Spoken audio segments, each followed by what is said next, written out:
Hello दोस्तों, आप सभी कैसे हैं। हिंदू एम्पायर चैनल पर आपका स्वागत है। आज हम आपके लिए लाए हैं एक बहुत ही रोमांचक वीडियो जो महाभारत के 10 शक्तिशाली योद्धाओं के बारे में है। तो बिना कोई देरी के वीडियो स्टार्ट करते हैं। दुर्योधन जो कि 10वें स्थान पर हैं। दोस्तों, इन्हें कौन नहीं जानता, यह महाराज धृतराष्ट्र और गांधारी के ज्येष्ठ पुत्र थे। जब इनका जन्म हुआ तब सृष्टि में भयंकर प्रलय आ गया था। वह क्रूर होने के साथ ही एक कुशल गदाधर थे। उनके शरीर में 1000 आदमियों का बल था। 9वें स्थान पर आते हैं भीम। दोस्तों, जब भीम का जन्म हुआ तब वह अपनी माता के हाथ से जमीन पर एक पत्थर पर गिरे और वह पत्थर टूट गया। इससे आप उनकी ताकत का अनुमान लगा सकते हैं। उनमें 1000 हाथी तथा 100 नागों का बल था।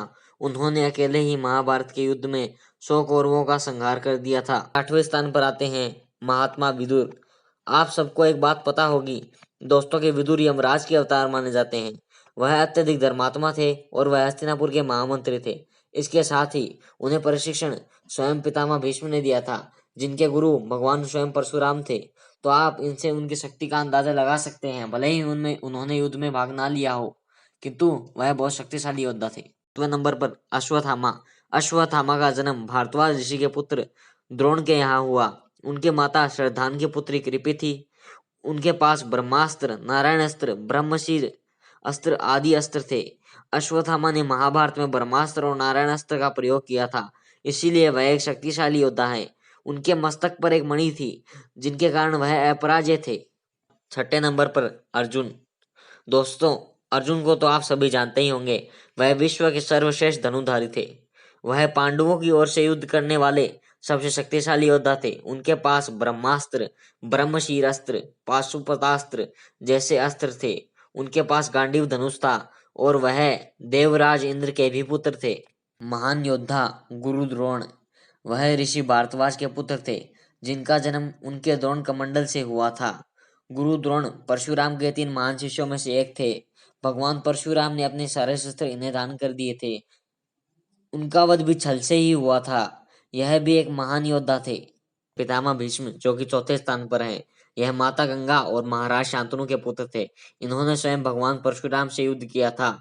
इनका युद्ध 21 दिनों तक चला, जिसमें भीष्म अपराजय थे। इनके पास भी अनेक दिव्यास्त्रों का ज्ञान था और इनको इच्छा मृत्यु का वरदान भी मिला था। इन्हें मारने हेतु स्वयं भगवान श्री कृष्ण को शस्त्र उठाने पड़े थे। यह भी महाभारत के युद्ध में शक्तिशाली योद्धा में आते हैं। हमारे अगले महारथी का नाम है अंगराज कर्ण। ये भगवान सूर्य के पुत्र थे। इनके पास दिव्य कवच और कुंडल थे। जब इन्हें कोई अस्त्र या शस्त्र लगता तो इनके कवच और कुंडल इनका रक्षण करते। यह भी भगवान परशुराम के 3 महान शिष्यों में से एक थे। इनके पास विजय धनुष था, जो इनके गुरु परशुराम ने इन्हें दिया था। यह महादानी भी थे। इनके पास अनेकों प्रकार के दिव्यास्त्र थे। अगले महान योद्धा है वीर बर्बरिक। बर्बरिक घटोत्कच के पुत्र थे। इनके पास इतनी शक्ति थी कि ये एक तीर में सारी सेना को नष्ट कर सकते थे। इन्होंने श्री कृष्ण से कहा था कि जो भी पक्ष कमजोर होगा मैं उसकी ओर से युद्ध करूंगा। श्री कृष्ण भली भांति जानते थे कि उस युद्ध में कौरवों की हार होगी, क्योंकि वे अधर्म के पक्ष में थे। इसीलिए श्री कृष्ण ने इनसे इनका शीश दान में मांग लिया था और इन्होंने बिना ही किसी हिचकिचाहट के अपना शीश दान दे दिया। इसी से प्रसन्न होकर भगवान श्री कृष्ण ने इन्हें खाटू श्याम नाम दिया। दोस्तों, अगर आपको वीर बर्बरिक के बारे में डिटेल में वीडियो चाहिए तो हमें कमेंट सेक्शन में लिखकर जरूर बताइएगा। हम इनके बारे में वीडियो बनाएंगे। पहले स्थान पर हैं भगवान श्री कृष्ण। श्री कृष्ण दोस्तों, यह तो साक्षात भगवान विष्णु के अवतार माने जाते हैं। इनकी शक्ति तो अनंत थी। ये चाहते तो युद्ध को क्षण भर में ही खत्म कर सकते थे। इनके पास सुदर्शन चक्र जैसे घातक अस्त्र थे। इन्होंने अर्जुन को गीता का महाज्ञान भी प्रदान किया था। इन्हीं के कारण पांडवों की युद्ध में विजय हुई। अगर ये पांडवों के पक्ष में नहीं होते तो पांडवों की विजय असंभव थी दोस्तों। तो दोस्तों, यह थे हमारे महाभारत के 10 सबसे शक्तिशाली योद्धाओं के नाम। इसी के साथ हम आपसे विदा लेते हैं और मिलते हैं किसी नई रोमांचक वीडियो के साथ। आप हमें कमेंट करके यह अवश्य बताइएगा दोस्तों कि आपको यह वीडियो कैसी लगी और इसे अधिक से अधिक शेयर अवश्य कीजिएगा।